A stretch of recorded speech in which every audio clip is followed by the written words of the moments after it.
This short video is about improving your dissertation writing, and in particular, I will talk about how to write an effective results and discussion chapter, which is usually the chapter number 4 in your dissertation. So, a couple of points to mention here, which you can use for improving your chapter 4. First is presenting your data sources and evidence from where you have collected your data. Usually what happens is students ignore or tend to pay less attention towards the actual data sources from where they collected data. Data sources will be, in the case of primary research, it will be the interviews or either the questionnaire, whatever the method that you have chosen.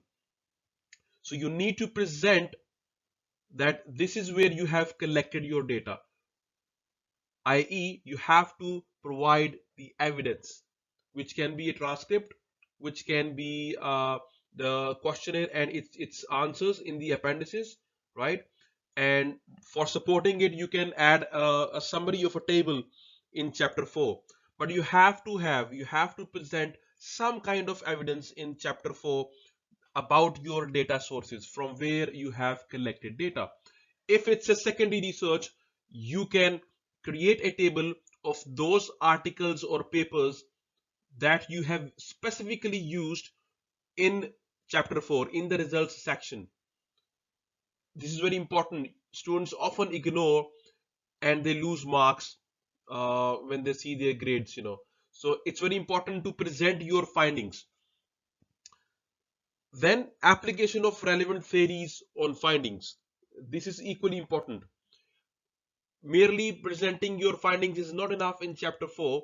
You have to apply the theories that you priorly discussed in literature review chapter. You have to apply those theories here. It's very important because by doing so you will make sense out of your results and findings.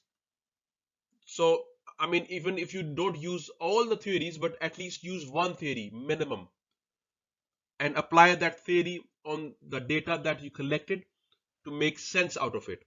Then third point is compare and contrast. It's very important that you are providing two different viewpoints. Do not stuck do not get stuck yourself into one perspective of findings. You have to present a contrasting view, which means you have to add on what different people, what different authors have said about the topic. So you cannot solely rely on what you have collected. So you need to compare and contrast as well. You can use theories and models, and you can use arguments, you can use empirical evidence from previous studies for doing this step, which is compare and contrast. Then comes critical writing instead of descriptive. This is very important. Students often end up writing in a descriptive manner. There's a huge difference between writing descriptively and writing critically. When you are being critical, you are actually commenting on the nature and direction of the results. You are not merely describing or painting a picture that you actually observed from the results. No, you have to be critical in your tone, in your writing. When you are writing your words, the selection of academic words shall be such that it reflects your critical approach, that you are providing two different sides of the story and you are creating or you are making sense out of it. You are giving a new meaning to your results and findings. Another step is addressing research aim and objectives. When you are writing your chapter 4, be sure that you are actually addressing the research objectives that you outlined earlier in chapter 1.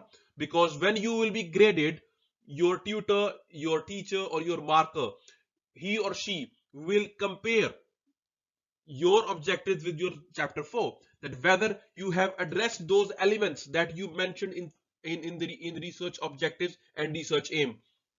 So if you haven't done that in chapter 4, you will not get good marks. You will lose key points which can give you more marks, right? So make sure that your findings are addressing the research objectives and you're spelling it out.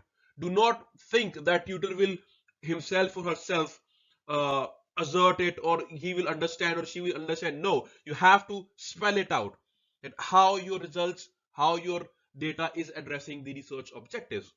Last one is build up for the conclusion chapter, which is the next chapter and the last chapter of a dissertation.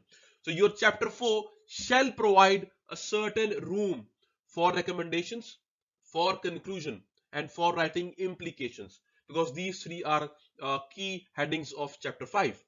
So make sure that you are leaving those dots behind that you will connect further in chapter 5.